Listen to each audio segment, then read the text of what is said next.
Nous avons donc Ada Lovelace, bien évidemment, qui est la première programmeuse, et pas juste la première femme programmeuse, juste la première programmeuse. La première programmeuse qui va écrire, entre autres, dans tout son travail, elle va écrire les premiers algorithmes à destination d'un ordinateur. À l'époque, l'ordinateur, il faut se rendre compte qu'il n'existe pas.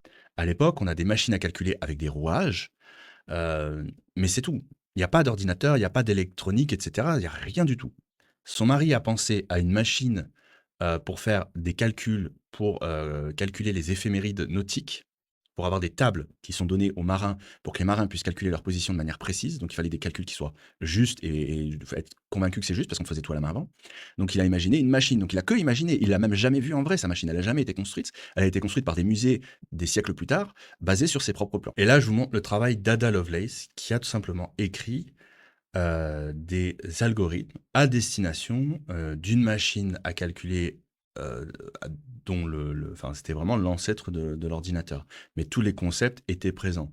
C'est-à-dire une unité de calcul, la possibilité de programmer une liste de calculs à faire et de pouvoir lui donner des données, peu importe les données, en fait, tant qu'on a la formule, on a d'un côté la formule, de l'autre les données, la partie qui calcule va faire ces calculs-là et nous donner le résultat.